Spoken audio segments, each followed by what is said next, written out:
नमस्कार दोस्तों, आप सबका स्वागत है डीमन स्लेयर में। कहानी की शुरुआत होती है तांजीरो कामोडो से, जो अपने परिवार के साथ बर्फीले पहाड़ों में रहता है। तांजीरो सिंपल लाइफ जी रहा है और अपनी फैमिली की मदद भी करता है, चारकोल बेचकर आसपास के गांव में। और इस तरह उसकी फैमिली बिना किसी इच्छा और बिना किसी ऐशो आराम की संतुष्टि से जी रही है। हर साल की तरह इस साल भी वो आसपास के गाँव में कोयला बेचने जा रहा है, पर उसकी मम्मी मना करती है क्योंकि ठंड काफी ज्यादा है। परंतु बड़ा लड़का होने के नाते वो अपने छोटे भाई बहनों जो कि मरने वाले हैं और एक डीमन बनने वाली है को पेट भर के खाना खिलाना चाहता है नए साल पर। इसलिए वो जाता है कोयला बेचने। उसकी माँ तांजीरो जैसा लड़का पाकर बहुत खुश है, जो अपनी फैमिली का तो ध्यान रखता ही है और तो और वो कोमल और दयालु भी है। उसके छोटे भाई और बहन भी उसको काफी पसंद करते हैं। फिर वो अपनी मम्मी, अपने दोनों भाई, छोटी बहन और नेजुको को अलविदा कहकर निकल जाता है सिटी के लिए। जब वो सिटी में पहुंचता है, सारे दुकानदार उसका अच्छे से स्वागत करते हैं। सारे उसको जानते हैं लंबे समय से कोयले बेचने वाले लड़के के रूप में। वो एक अच्छे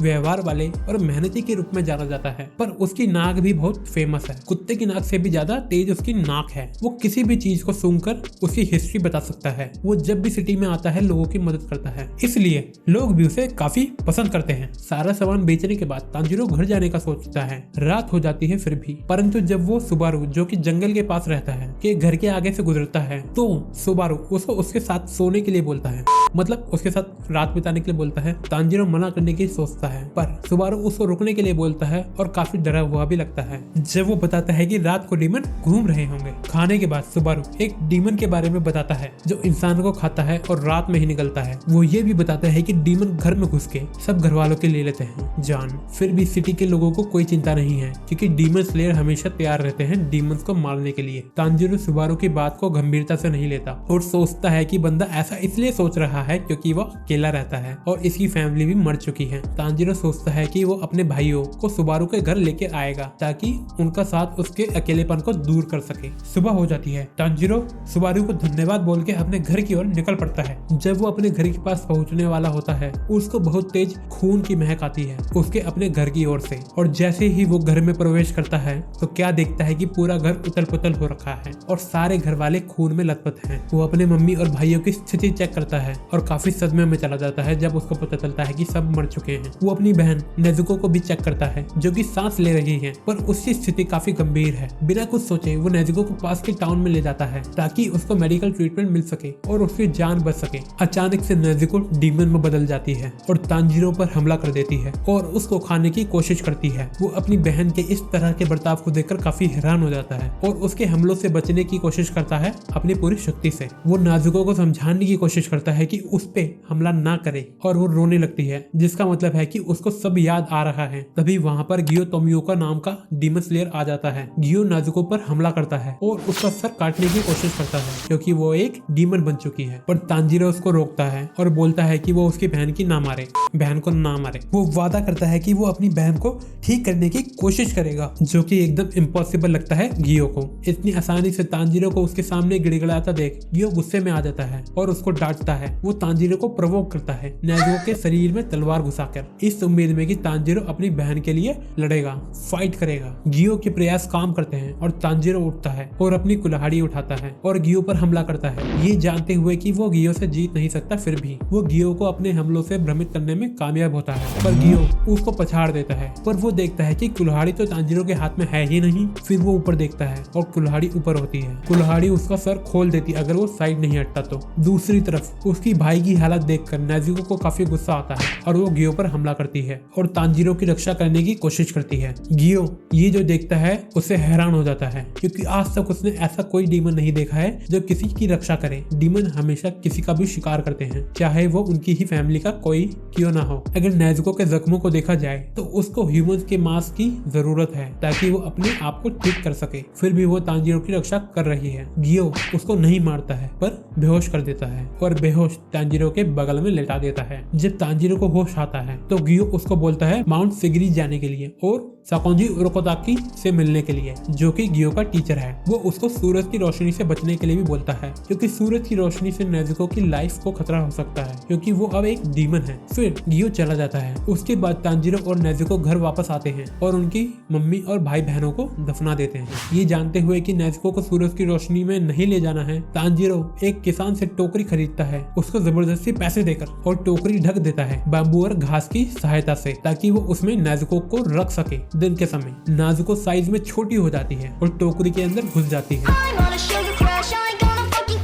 कुछ समय बाद वो अपनी यात्रा चालू कर देता है माउंट सागरी की, जहाँ वो गियो के टीचर से मिलने जा रहा है। रात को जंगल के रास्ते में तांजीरो को खून की तीखी महक आती है पास के मंदिर से। ये सोचते हुए कि कोई खतरे में होगा, वो मंदिर की तरफ दौड़ता है मदद करने के लिए और अचंभित हो जाता है काफी सारे लोगों को देखकर जिनका खून हो चुका है, खून के प्यासे डीमन की वजह से। दूसरी तरफ नेज़ुको लाशों को देखकर अपनी खून की प्यास को दबाने की कोशिश करती है, क्योंकि डीमन बनने के बाद उसने मनुष्य का मांस नहीं खाया है, जिसकी वजह से उसकी भूख भी काफी ज्यादा बढ़ गई है। वो डीमन जिसने सबको मारा है वो वहीं पर है। वो तांजीरो पर हमला करता है उसको खाने के लिए। नेज़ुको तांजीरो की आवाज सुनकर उस डीमन पर हमला करती है, उसके सर को फुटबॉल की तरह लात मार के उखाड़ देती है। फिर भी डीमन का शरीर हिल रहा होता है और तो और उसके सर के भी हाथ निकल जाते हैं। अब तो ये पूरा का पूरा जियोडूड की तरह लग रहा है। डीमन को काफी गुस्सा आता है ये देखकर कि एक डीमन होने के बावजूद भी नेज़ुको मनुष्य को खाने की बजाय उसकी रक्षा कर रही है। एक भयानक लड़ाई होती है तांजीरो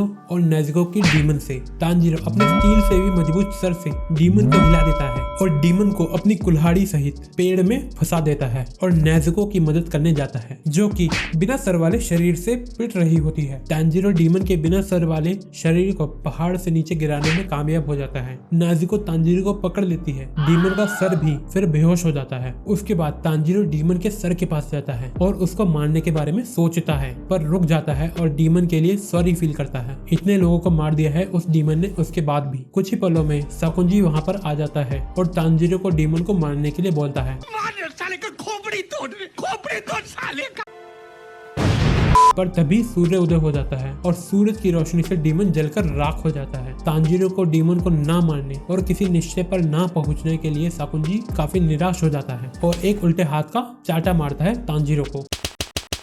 फिर भी वो तांजीरो को अपने घर में आने को बोलता है और उसको ट्रेन करना शुरू कर देता है डीमन स्लेयर बनाने के लिए। गियो के लेटर के अनुसार सागिरी पहाड़ पर पहुंचने के बाद साकुंजी तांजीरो को आराम करने नहीं देता है और उसको तुरंत पहाड़ पर ले जाता है ट्रेनिंग के लिए। साकुंजी उसको बोलता है सूरज निकलने से पहले पहाड़ से नीचे उसे घर वापस आना है और ये बोलकर वो वहाँ से गायब हो जाता है। तांजीरो सोचता है कि वो पहाड़ से नीचे आराम से उतर जाएगा क्योंकि उसके पास कुत्ते वाली नाक जो है, पर साकुंजी ने रास्ते में काफी सारे जाल बिछा रखे हैं और वो एक के बाद एक जाल में फंसता जाता है। उसके ऊपर से तांजीरो नोटिस करता है कि हवा भी बहुत पतली है, जिसकी वजह से उसे सांस लेने में काफी तकलीफ हो रही है और वो सही से देख भी नहीं पा रहा है। वो अपनी सांस पर ध्यान देता है और अपनी इंद्रियों का उपयोग करके बचने की कोशिश करता है सभी जालों से। संघर्ष करते हुए और जालों से बचते हुए वो आखिरकार साकुंजी के घर आ जाता है। तांजीरो की क्षमता और दृढ़ संकल्प को देखकर साकुंजी आखिरकार समझ जाता है कि वो आगे चलकर एक अच्छा डीमन स्लेयर बनेगा। फिर साकुंजी उसको उसके प्रोफेशन के बारे में बताता है और ये भी बताता है कि डीमन स्लेयर कॉर्प में ज्वाइन होने के लिए उसको माउंट फुजिकासाने में आखिरी परीक्षा में पास होना होगा। परीक्षा के लिए और ये देखने के लिए कि वो उस ट्रेनिंग में भाग लेने लायक है या नहीं, वो उसकी कट्टर वाली ट्रेनिंग चालू कर देता है। साकुंजी उसको हथियार की क्षमता और उसकी ताकत के बारे में सिखाता है उसके साथ ट्रेनिंग करके, ताकि उसकी धैर्य क्षमता और बढ़े। उसी के साथ वो तांजीरो को वाटर ब्रीदिंग टेक्निक भी सिखाता है, जिससे उसको सांस लेने में कोई परेशानी ना हो।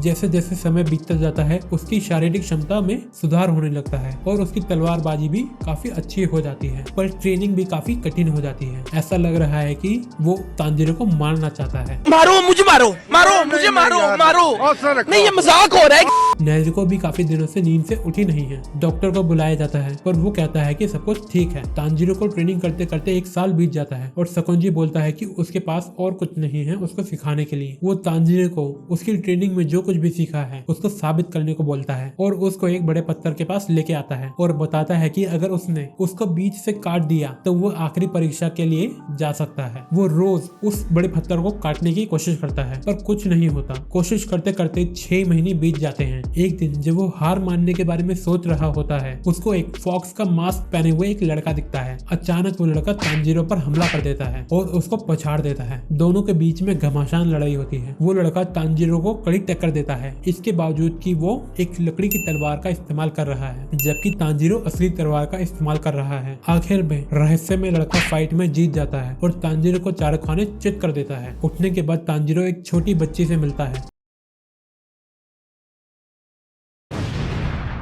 जो अपना नाम माकोमो बताती है और ये भी बताती है कि जिस लड़के से उसकी लड़ाई हुई थी उसका नाम साबितो है। और ये जानकारी भी देती है कि दोनों अनाथ हैं और उनको साकोंजी ने गोद लिया है, अडॉप्ट किया है। उसके बाद माकोमो उसकी फाइटिंग टेक्निक में जो गलतियां हैं उसको बताती है, जिन गलतियों की वजह से साबितो उसको आसानी से हरा रहा है। और फिर तांजीरो ट्रेनिंग करना चालू कर देता है। 6 महीने बाद तांजीरो साबितो को चैलेंज करता है और उस रात साबितो असली तलवार के साथ आता है तांजीरो से लड़ने के लिए। पर जब तांजीरो साबितो पर अपनी तलवार से हमला करता है तो उसका मास्क टूट जाता है और हंसता हुआ साबितो का चेहरा दिखता है, जो कि खुश है कि तांजीरो ने आखिरकार उसको हरा दिया। तांजीरो फिर माकोमो की तरफ देखता है जो कि साबितो की तरह खुश है और बधाई देती है धुंध में गायब होने से पहले, और साबितो भी उसी की तरह गायब हो जाता है। दोनों के जाने के बाद तांजीरो को एहसास होता है कि उसने उस बड़े पत्थर को काट दिया है 2 हिस्सों में। उसके बाद साकोंजी वहां आता है और तांजीरो को शाबाशी देता है उसके बड़े पत्थर को काटने के लिए, और ये भी नोटिस करता है कि वो पहले से काफी ज्यादा ताकतवर हो गया है। वो उसको परमिशन दे देता है माउंट फुजिकासाने की परीक्षा में भाग लेने के लिए। ये सुनकर तांजीरो इतना खुश हो जाता है कि वो रोने लगता है और अपने मास्टर को गले लगा लेता है। शाम को साकोंजी स्वादिष्ट खाना बनाता है तांजीरो के सक्सेस को सेलिब्रेट करने के लिए। तांजीरो खुश है और अपने मास्टर का धन्यवाद भी करता है, पर साकोंजी तांजीरो की सुरक्षा को लेकर चिंतित है क्योंकि फाइनल परीक्षा में उसको और भी ज्यादा खतरनाक डीमन का सामना करना होगा। तांजीरो परीक्षा में पास होकर डीमन स्लेयर बन भी जाता है तो उसको आगे चलकर खतरनाक डीमन से भी सामना करना होगा जिनकी ताकत काफी ज्यादा खतरनाक होगी। फिर भी साकोंजी आशा करता है कि वो एक महान डीमन स्लेयर बनेगा और अपनी बहन को भी हील करने में कामयाब होगा। वो तांजीरो को फॉक्स का मास्क देता है जो वो अपने हर स्टूडेंट को देता आया है। अगले दिन तांजीरो माउंट फुजिकासाने निकल पड़ता है फाइनल सिलेक्शन में भाग लेने के लिए। वहाँ पर आने के बाद वो विस्टीरिया फ्लावर की सुंदरता से मोहित हो जाता है और सोचता है कि अभी तो सीजन भी नहीं है फिर भी ये फ्लावर खिले हुए हैं। जब सारे पार्टिसिपेंट इकट्ठा हो जाते हैं तो ये 2 लड़कियां बताती हैं कि माउंट फुजिकासाने डीमन से भरा हुआ है, डीमन स्लेयर्स द्वारा पकड़े हुए डीमन से। पर डीमंस कहीं भाग नहीं सकते हैं क्योंकि वहाँ पर विस्टीरिया फ्लावर खिला हुआ है और डीमंस को विस्टीरिया फ्लावर पसंद नहीं है और इस जगह के आगे कोई विस्टीरिया फ्लावर नहीं है। तो आगे चलकर डीमन का सामना करना होगा सबको। सभी पार्टिसिपेंट को केवल 7 दिन सर्वाइव करने हैं उस जगह पर डीमन के बीच में। टेस्ट आखिरकार चालू हो जाता है। तांजीरो ईस्ट की ओर जाता है सूरज की रोशनी का फायदा लेने के लिए, जो कि डीमन की सबसे बड़ी कमजोरी है। पर रास्ते में उसको 2 डीमंस की महक आती है। वो दोनों आपस में लड़ने लगते हैं तांजीरो को अपना शिकार बनाने के लिए। तांजीरो दोनों को मारने में कामयाब हो जाता है, पर उसके बाद एक खतरनाक डीमन जिसका नाम हैंड डीमन है क्योंकि उसके काफी सारे हाथ हैं, जो कि एक पार्टिसिपेंट को खा जाता है बिना नमक मसाले के। तांजीरो काफी डर जाता है इससे, पर वो अपने मन को मजबूत करता है और उस हैंड डीमन से लड़ने के लिए आगे बढ़ता है। फॉक्स मास्क को देखने के बाद डीमन समझ जाता है कि वो साकोंजी का स्टूडेंट है और हड़बड़ाने लगता है और बताता है कि उसने साकोंजी के 13 स्टूडेंट को मारा है और उसमें साबितो और माकोमो भी थे। ये सुनकर तांजीरो काफी ज्यादा गुस्से में आ जाता है और हैंड डीमन पर हमला करने लगता है। पर हैंड डीमन पहले वाले दोनों डीमंस की तरह कमजोर नहीं है, वो काफी ताकतवर है। वो तांजीरो पर हमला करके उसको घायल कर देता है, पर तांजीरो अपने आप को शांत करता है और डीमन पर ध्यान केंद्रित करके उसे गर्दन काट देता है। फिर सीन पास्ट में चला जाता है और एक लड़की को दिखाया जाता है जो कि एक डीमन में बदल गया है और मनुष्य को अपना भोजन बना रहा है। वो डीमन बॉय साकोंजी से मिलता है जो कि डीमन स्लेयर है।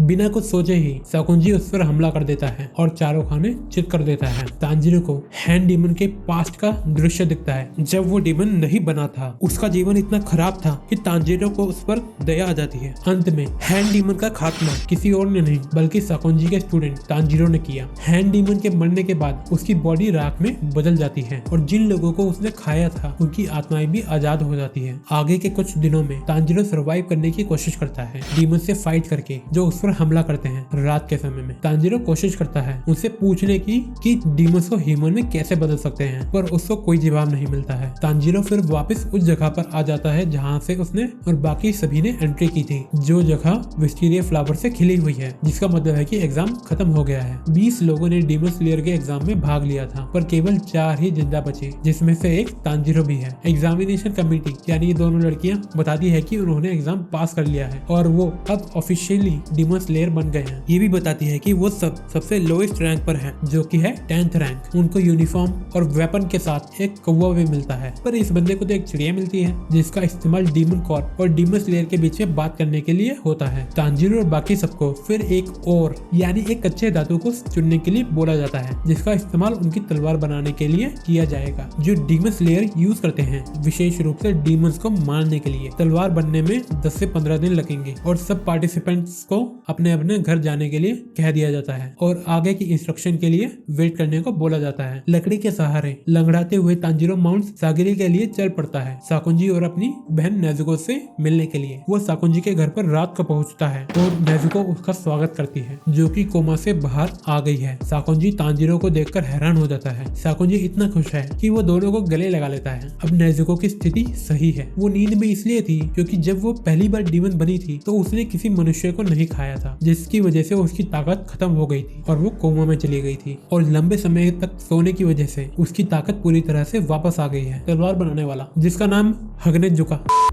हगाने जुका है आता है तांजीरो को उसकी तलवार देने के लिए। तांजीरो उसका स्वागत करता है और उसके लिए चाय बनाता है। हगाने जुका सब चीजों को इग्नोर कर देता है और निचिरिन स्वॉर्ड के बारे में बताने लगता है कि वो एक स्पेशल मटेरियल से बनती है, स्पेशली डीमन को मारने के लिए। वो बताता है कि तलवार स्कारलेट क्रिम्सन आयरन सैंड और स्कारलेट ओर से मिलकर बनती है, जो कि सिर्फ ऊंचे पहाड़ों में मिलते हैं, जो कि सूरज की रोशनी में रखे जाते हैं पूरे साल, ताकि वो सूरज की रोशनी को अब्सॉर्ब कर सके। और इस तलवार के वार से डीमन हमेशा के लिए मर जाते हैं, पर तलवार का वार उनकी गर्दन की हड्डी पर होना चाहिए, जिससे उनका शरीर राख बन जाएगा, ठीक उसी तरह जैसे सनलाइट में डीमन के साथ होता है। हगाने सुका ये भी बताता है कि तलवार का रंग बदल जाता है जब उसका ओनर उसको पहली बार निकालता है, जिसकी वजह से इस तलवार को रंग बदलने वाली तलवार भी बोला जाता है। पर तलवार इस्तेमाल करने वाले के पास स्किल होना चाहिए, वरना तलवार अपना रंग नहीं बदलेगी। तांजीरो को देखकर उसे लगता है कि तलवार लाल रंग लेगी, जो कि एक गुड लक की निशानी है। पर तांजीरो जब तलवार निकालता है तो उसकी तलवार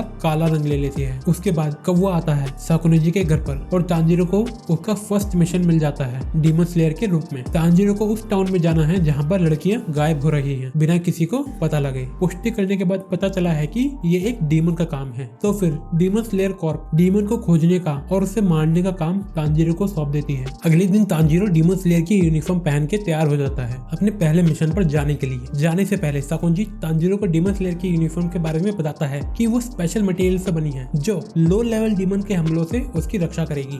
और जो उसकी तलवार का रंग है ब्लैक, वो काफी रेयर है। उसने अपनी लाइफ टाइम में किसी भी डीमन स्लेयर को ब्लैक स्वॉर्ड के साथ नहीं देखा है। तांजीरो जब फाइनल एग्जाम पर था तो उस टाइम साकुंजी ने एक बॉक्स तैयार किया जिसमें वो नेजुको को रख सकता है दिन के समय में। तांजीरो साकुंजी का आभार प्रकट करता है उसका और उसकी बहन का ध्यान रखने के लिए। लंबी यात्रा करके तांजीरो अपनी डेस्टिनेशन पर पहुंच जाता है, जो कि एक हलचल से भरा शहर है बंदरगाह के पास। जब वो सिटी में एंट्री लेता है तो लोगों को किसी काजुमी के बारे में बात करते हुए सुनता है, जो काफी परेशान और निराश है क्योंकि उसकी मंगेतर अचानक से गायब हो गई है। ये सुनने के बाद तांजीरो काजुमी के पास जाता है और उसे उसकी मंगेतर के बारे में पूछता है। फिर वो तांजीरो को वहाँ ले जाता है जहाँ पर उसकी मंगेतर गायब हो गई थी। तांजीरो को वहाँ पर डीमन की महक आ रही है, पर काफी हल्की। वो कोशिश करता है डीमन का पता लगाने की अपनी नाक की मदद से। ये देखकर बाकी सबकी नजर उस पर पड़ती है, जिनको लगता है कि वो एक है, जिनको ये सब अजीब लगता है। काजुमी के साथ वो रात तक उस लड़की को ढूंढता है। काजुमी उसको बोलता है कि भाई आराम कर लेते हैं, कल रात फिर ढूंढने का ट्राई करेंगे। पर वो बोलता है कि डीमन रात को ही बाहर निकलते हैं और उनको तैयार रहना होगा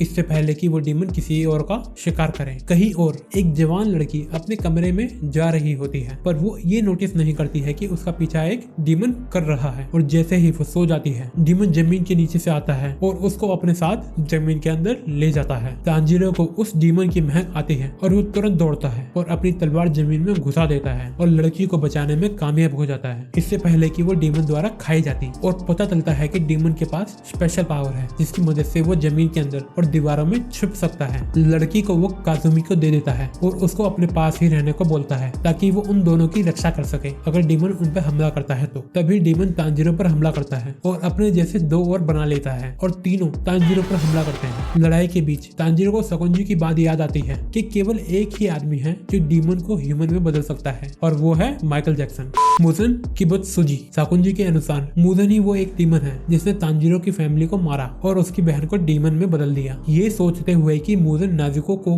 ह्यूमन में कन्वर्ट कर सकता है, वो डीमन से मुजन की इन्फॉर्मेशन निकालने की कोशिश करता है। पर डीमन का हमला उस पर भारी पड़ता है। तभी नेजुको भी बॉक्स से बाहर आ जाती है और तांजीरो की मदद करना शुरू कर देती है। डीमन को तांजीरो पर हमला कर देख वो डीमन हैरान हो जाता है ये देखकर कि डीमन स्लेयर की मदद एक डीमन कर रहा है दूसरे डीमन को मारने के लिए। जब नेजुको गहरी नींद में थी तो साकुंजी ने उसको हिप्नोटाइज कर दिया जिससे वो ह्यूमंस को अपनी फैमिली के रूप में देखे और उनको प्रोटेक्ट करे और डीमन को अपने दुश्मनों के रूप में देखे और उन पर हमला करे। नेजुको फिर डीमन पर भारी पड़ती है जिससे वो समझ जाता है कि वो नेजुको पर काजुमी और लड़की की जिम्मेदारी छोड़ सकता है। तांजीरो फिर उस काले गड्ढे में जाता है जो डीमन इस्तेमाल कर रहा है भागने और छुपने के लिए। उसके अंदर जाते ही वो समझ जाता है कि वो एक दलदल है। उस दलदल में काफी सारी चीजें हैं उन लड़कियों की जिन लड़कियों का उस डीमन ने शिकार किया है। वो दोनों डीमन से लड़ते हैं, तांजीरो दलदल के अंदर और नेजुको बाहर।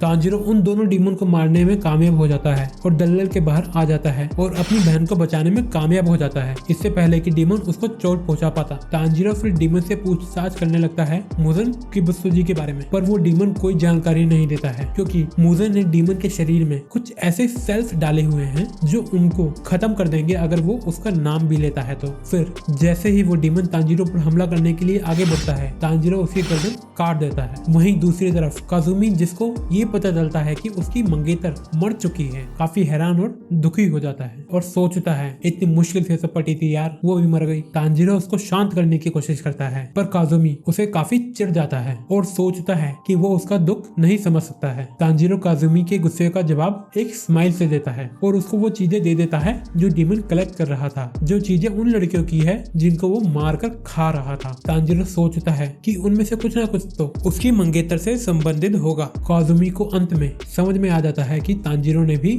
अपने परिवार वालों को खोया है जिनसे वो प्यार करता था। तो काजुमी तांजीरो से माफी मांगता है उसका अपमान करने के लिए। फिर तांजीरो काजुमी को गुड बाय कहता है और अपनी जर्नी पर निकल पड़ता है। उस हादसे के बाद तांजीरो काफी ज्यादा गुस्से में आ जाता है मुजन और बाकी सारे डीमंस पर जिन्होंने पता नहीं कितने लोगों की जान ली होगी। तभी वहाँ पर कौवा संदेश लेकर आता है कि डीमंस असाकुसा टोक्यो में घूम रहे हैं और तांजीरो को वहाँ जल्दी पहुँचना है। ये सुनने के बाद उसके पास कोई और विकल्प नहीं बचता मिशन पर जाने के अलावा। वो डीमन से लड़कर काफी थक गया है पर फिर भी वो असाकुसा सिटी के लिए निकल पड़ता है। और इस तरह ये वीडियो यहीं पे समाप्त होती है। अगर आपको इस वीडियो का सेकंड पार्ट जल्दी चाहिए तो कमेंट में जरूर बताएं। वीडियो को लाइक करें, चैनल को सब्सक्राइब करें ताकि मैं ऐसे ही और वीडियो बना सकूं। धन्यवाद, बाय बाय, टाटा।